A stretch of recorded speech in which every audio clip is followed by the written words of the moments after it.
Halo sobat pencinta Donghua, kali ini kita akan melanjutkan cerita Battle Through the Heavens Benua Kaisar. Cerita dan video ini diambil dari channel Nobarta. Tanpa banyak basa-basi, mari kita simak alur ceritanya. Melanjutkan dari cerita sebelumnya. Meskipun 3000 jalan di benua ini tersegel, tetapi semua ras memiliki garis darah yang kuat. Jika kita mengaktifkannya, maka banyak orang-orang kuat yang lahir di benua ini. Sekarang imam besar telah jatuh. Saya tidak tahu dari ras apa saja Anda semua berasal. Oleh karena itu kalian perlu menunjukkan kepada saya. Tanya Xiaoyan. Qiandong yang mendengar ini segera berjalan menuju Xiaoyan. Dia mengeluarkan batu giok dan menyerahkannya kepada Xiaoyan. Tuan, imam besar memerintahkan saya untuk memberikan batu giok ini kepada Anda. Giok ini berisi informasi tentang semua orang yang berada di dalam gua. Ucap Qiandong. Melihat ini Xiaoyan sedikit terkejut. Dia tidak menduga bahwa imam besar sudah memprediksi kejadian ini. Setelah Xiaoyan memasukkan kekuatan jiwa ke dalam batu giok, informasi-informasi tentang kekuatan teratas dari semua orang yang berada di dalam gua mengalir di kepala Xiaoyan. Hanya ada sekitar 100 dalam informasi tentang kekuatan ini. 20 diantaranya berasal dari ras manusia. 20 berasal dari suku monster, 20 berasal dari suku iblis, dan 20 berasal dari keluarga Warcraft. Sedangkan 28 adalah elit teratas. Semua bakat ini dipilih secara cermat oleh imam besar. Informasi ini sangat penting bagi Xiaoyan. Di masa depan dia dapat dengan mudah mengatur seluruh pasukan. Semua orang adalah senior dari zaman kuno. Kita harus bekerja sama untuk mengembangkan kekuatan semua generasi yang berada di benua ini. Ucap Xiaoyan. Tuan, 3000 jalan telah tersegel. Tidak peduli sekeras apa untuk mengajari generasi kita, saya rasa itu hanya sia-sia. 3000 jalan merupakan terobosan bagi seseorang yang ingin menginjakkan kaki ke tingkat Dousian. Ucap Qiandong. Saya akan secepatnya menemukan cara untuk membuka segel itu. Anda semua hanya perlu mengikuti saya untuk keluar dari gua ini. Ucap Xiaoyan. Semua orang sangat bersemangat saat mendengar ini. Sudah ribuan tahun mereka tersegel di tempat ini. Sekarang untuk pertama kalinya mereka akan melihat dunia lagi. Chaos Immortal yang melihat kejadian ini segera mendekat ke arah Xiaoyan. Chaos sedikit takut dengan orang-orang kuat itu. Pada saat yang sama mata Qiandong menatap tajam ke arah Chaos Immortal. Dia merasa akrab dengan energi yang terpancar dari Chaos Immortal. Qiandong berusaha keras mengingat fluktuasi energi tersebut. Setelah beberapa saat dia tiba-tiba menangkupkan kedua tangannya saat berkata, "Sepertinya Anda memiliki garis keturunan dari Ratu Sangsa. Meskipun garis keturunan ini masih sangat lemah, tetapi orang tua ini tidak akan salah menebak." Ucap Qiandong. Chaos Immortal sangat terkejut dengan ucapan Qiandong. Dia segera membalas menangkupkan kedua tangannya dan berkata, "Senior, Ratu Sangsang yang Anda sebutkan adalah ibu saya." Ucap Chaos Immortal. "Oh, ini sangat luar biasa bisa bertemu garis keturunan dari Ratu Sangsang. Ratu Sangsang merupakan sosok yang sangat berbakat. Tetapi Ratu juga memiliki masa hidup yang sangat singkat." Ucap Qiandong. Mendengar cerita dari Qiandong itu membangkitkan rasa penasaran yang kuat di dalam hati Chaos Immortal. Dia segera berjalan ke arah Qiandong lalu berkata, "Senior, bisakah Anda menceritakan lebih jauh tentang ibu saya?" Sebelum Chaos menyelesaikan kalimatnya, Xiaoyan tiba-tiba berkata, "Saudaraku, untuk sekarang kita keluar dulu dari gua ini terlebih dahulu. Setelah itu Anda bisa menanyakan apa saja kepada Qiandong." Ucap Xiaoyan. Chaos Immortal mengangguk dengan apa yang dikatakan oleh Xiaoyan. Setelah itu mereka semua bergegas mengikuti Xiaoyan. Semua keberadaan yang kuat ini ditangguhkan di udara. Di atas langit keluarga Warcraft, ratusan orang yang dipimpin oleh Xiaoyan terbang menuju kediaman keluarga Warcraft. Aku ingat bahwa ini adalah tempat liar pada waktu itu.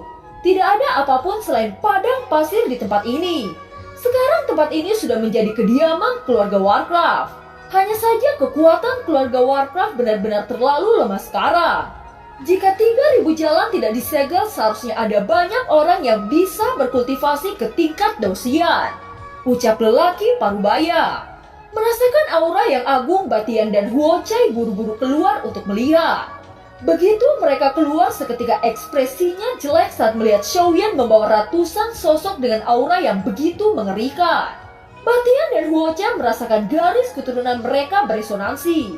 Segera dia melihat 20 sosok saat berkata dengan hormat, "Anda adalah leluhur zaman kuno keluarga Warcraft," ucap terkejut Batian dan Huochai.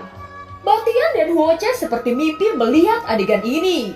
Mereka tidak percaya jika leluhur pada zaman kuno mengikuti Xiaoyan. Hari ini saya akan mengembalikan 20 leluhur keluarga Warcraft yang dipimpin oleh Subai. Di masa depan semuanya akan mengikuti arahan dari Subai. Apakah kalian setuju dengan pengaturan saya? Ucap Xiaoyan. 19 orang menjawab serempak. "Saya menerima pengaturan dari Tuan Muda Xiaoyan," teriak 19 orang itu. Saat Batian dan Huochai melihat Xiaoyan mengatur leluhur mereka, wajah keduanya pucat pasi. Mereka tidak mengerti mengapa ke-20 leluhur tiba-tiba muncul.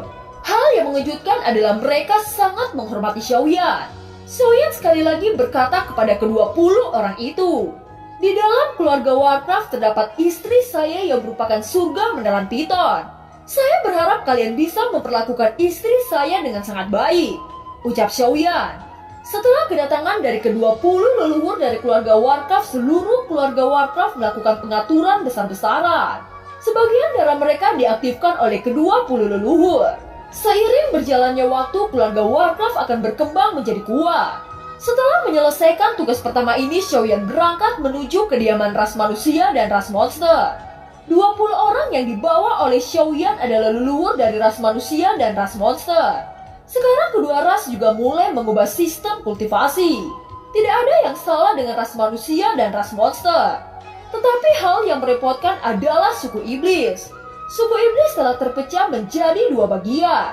Meskipun kedua suku merupakan suku iblis, tetapi kultivasi mereka sangat berbeda. Dalam perjalanan menuju suku iblis, Xiaoyan tiba-tiba berhenti. Dia melihat ke arah 20 orang lalu berkata, "Apakah di antara kalian terdapat anggota dari suku iblis jiwa atau iblis darah?" tanya Xiaoyan. "Tuan Xiaoyan, apa yang dimaksud dengan suku iblis jiwa dan iblis darah? Apakah di antara keduanya terdapat perbedaan? Di zaman kuno tidak ada golongan seperti itu," ucap salah satu leluhur suku iblis. Sekarang suku iblis telah terpecah menjadi 2 kelompok. Yang pertama merupakan kelompok suku iblis jiwa, sedangkan yang satunya merupakan kelompok suku iblis darah. Ucap Xiaoyan mulai menceritakan secara detail tentang kelompok-kelompok ini. 20 leluhur suku iblis itu mengurutkan kening saat mendengar cerita Xiaoyan. Mereka tidak menduga setelah terjadinya bencana kuno, suku iblis mengalami perpecahan seperti ini. Sebelumnya saya sangat khawatir di antara kalian terdapat anggota suku iblis jiwa. Sekarang saya tidak perlu mengkhawatirkan tentang itu lagi. Ayo pergi menuju suku iblis darah, ucap Xiaoyan. Mereka semua mengguncang tubuhnya dan mengikuti Xiaoyan dari belakang. Setelah beberapa saat, seluruh kelompok sudah memasuki kawasan suku iblis darah. Sekarang kekuatan suku iblis sangat lemah jika dibandingkan sebelum terjadinya bencana kuno. Bahkan suku iblis darah masih tertinggal jauh jika dibandingkan dengan keluarga Warcraft dan ras manusia. Itu membuat ke-20 leluhur suku iblis tersenyum pahit. Namun ketika ke-20 leluhur suku iblis melihat aula utama, pandangannya tertuju pada satu titik. Mereka serempak berkata, "Aula harta karun!" teriak ke-20 leluhur suku iblis.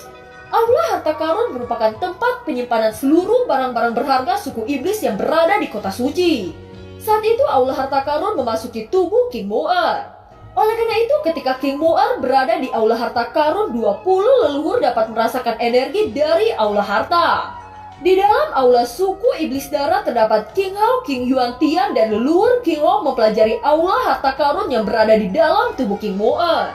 Sudah beberapa bulan terakhir, tetapi mereka tidak memahami arti dari semua ini. Sekarang mereka tiba-tiba merasakan garis darah mereka beresonansi. Segera mereka bertiga keluar dan melihat 20 leluhur suku iblis yang dibawa oleh Xiaoyan.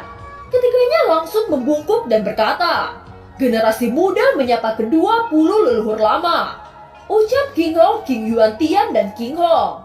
King Hong awalnya memiliki status leluhur di suku iblis. Tetapi kedatangan ke-20 orang ini tampaknya status King Hong hanyalah generasi muda.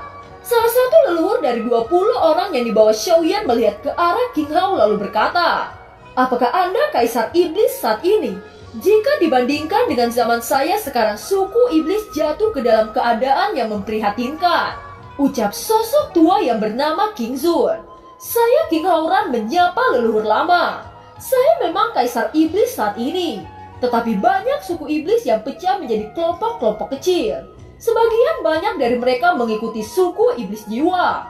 Oleh karena itu suku iblis menjadi seperti ini," ucap King Hao dengan ekspresi sedih. "Semuanya sudah terjadi. Kita tidak perlu menyesalinya. Sekarang yang harus kita lakukan bekerja keras untuk memulihkan kejayaan suku iblis kita." Saat saya memasuki aula ini, saya merasakan keberadaan aula harta dari suku iblis di zaman kuno. "Bagaimana cara Anda menemukan aula harta karun itu?" tanya King Zun. "Aula ini dibawa oleh adik perempuan saya dari reruntuhan kuno. Saat kami memeriksanya tidak ada apapun di dalamnya," ucap King Hao. "Aula harta karun itu dibuat oleh kaisar iblis pada saat itu. Di dalam aula harta karun terdapat energi yang sangat kuat untuk mengecoh orang-orang yang mengambilnya. Dibutuhkan sumber keabadian untuk membuka aula harta karun. Dengan kekuatan Anda yang sekarang Anda tidak akan dapat merasakan apapun di dalam aula harta karun," ucap leluhur King Pie. King Hao, King Yuntian, dan King Wong terkejut mendengar ini. Mereka tidak menyangka bahwa aula harta ini memiliki energi yang sangat kuat yang bisa menyembunyikan harta karun. "Kalian jangan khawatir. Kami 20 orang akan membantu Anda untuk membuka aula harta ini," ucap leluhur King Zun, dan 19 orang lainnya segera memasuki aula harta karun. Sekarang seluruh leluhur telah kembali ke suku mereka masing-masing. "Saya percaya dengan adanya leluhur di setiap ras akan membawa perubahan yang besar bagi kekuatan mereka," ucap Xiaoyan. Sementara 20 leluhur itu membuka segel yang menyembunyikan harta karun, King Hao buru-buru ke Xiaoyan dengan ekspresi ketakutan saat bertanya, "Saudaraku, bagaimana Anda bisa membawa ke-20 leluhur suku iblis ini?" tanya King Hao. Xiaoyan tersenyum dan berkata, "Ada sesuatu yang tidak bisa saya ceritakan kepada Anda. Yang terpenting sekarang Anda harus mengatur seluruh leluhur suku iblis. Ini adalah kesempatan besar untuk kebangkitan suku iblis Anda. Adapun dari mana asalnya dan mengapa itu datang, Anda akan mengetahuinya di masa depan," ucap Xiaoyan. King Hao menganggukkan kepalanya tanpa daya. Setelah itu dia memasuki aula harta karun untuk membantu 20 leluhur. Xiaoyan telah mengatur beberapa kekuatan besar di sini. Sekarang ada 28 Daoxian yang tersisa di belakang Xiaoyan. Orang-orang ini bukan milik pasukan apapun. Mereka dapat dianggap sebagai elit yang ditinggalkan oleh daratan kaisar yang berperang. Xiaoyan berniat untuk membawa 28 Daoxian kembali ke klan Xiao. Di antara mereka ada 5 alkemisto. Prestasi mereka dalam pengobatan penyulingan tidak lebih lemah dari Xiaoyan. Mereka telah menguasai teknik pemurnian kuno di daratan Dodi dan mereka semua menyadari banyak hal. Jika keterampilan mereka diturunkan, maka jumlah teknik pemurnian dan praktisi di daratan ini akan sangat meningkat. Selain sang alkemis, ada juga 23 sosok yang ahli dalam pertempuran. Jika benua Dodi akan bertarung melawan dunia Dewa Dara di masa depan, maka pertahanan intensitas tinggi diperlukan. Dan faktor-faktor ini sangat penting. Mereka 23 orang memiliki seperangkat metode dan pengalaman pertempuran yang unik. Keberadaan tingkat Daoxian seperti ini adalah kekuatan tempur terkuat di tim Xiaoyan. Bahkan Xiaoyan tidak bisa melihat kekuatan sejati mereka. Setelah semua ini diatur sesuai dengan harapan Xiaoyan, maka ia harus pergi ke tempat baru untuk menerima baptisan. Dan tidak masuk akal untuk terus berlatih di daratan Dodi. Jika dia ingin tumbuh lebih cepat, maka dia harus memiliki petualangan baru, alam yang lebih kuat dan mendapatkan lebih banyak peluang. Kalau tidak, pada kecepatan latihan yang normal dia tidak akan pernah bisa mengikuti kecepatan alam Dewa Dara, apalagi melampaui dan mengalahkannya. Xiaoyan menoleh ke 28 Daoxian lalu berkata, "Kalian semua akan menjadi bagian dari orang-orang klan Xiao saya. Semua yang Anda butuhkan, klan Xiao saya akan berusaha sebaik mungkin untuk membantu Anda. Dengan bantuan Anda semua, kecepatan pengembangan Xiaofu Mansion juga akan meningkat banyak. Bagaimana menurut kalian? Tanya Xiaoyan. Kita semua mematuhi pengaturan Tuan. Akan lebih baik jika kita bisa membangun alkemis pemurnian sesuai dengan keinginan kita. Ucap para dosen alkemis yang pertama menjawab. Kami juga mematuhi pengaturan Tuan. Casting senjata dan alat pertahanan sangat rumit dan membutuhkan banyak bahan. Sangat lebih baik jika kita bisa mendapatkan kebutuhan itu di klan Xiao. Ucap para dosen yang ahli dalam pertempuran itu. Tenang, Anda akan membangunnya sesuai keinginan Anda. Anda dapat secara pribadi memandu budidaya. Ucap Xiaoyan tersenyum. Setelah itu Xiaoyan menoleh ke langit yang jauh. Tanah benua Dodi ini akan segera memasuki era baru.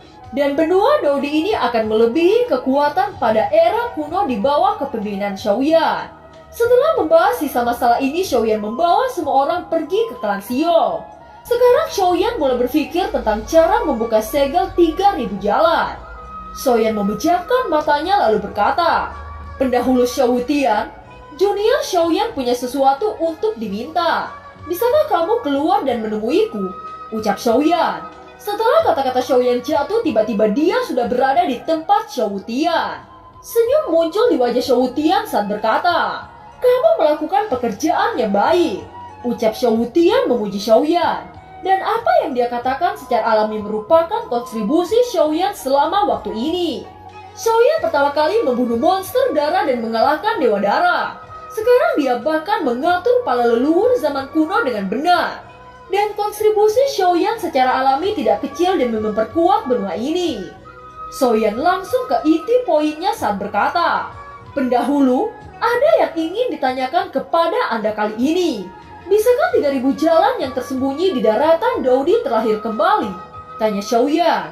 3000 jalan tersembunyi di daratan benua Dodi dan bisa dibatalkan. Tetapi konsekuensinya sangat besar. Itu adalah sesuatu yang dipelihara oleh dunia Dewa Darah. Apakah Anda berpikir bahwa daratan Dodi saat ini mampu melawannya? Ucap Xiao Wutian. Tetapi jika kita tidak dapat membuka kembali 3000 jalan, apakah ada masa depan untuk benua Dodi? Apa yang harus saya lakukan?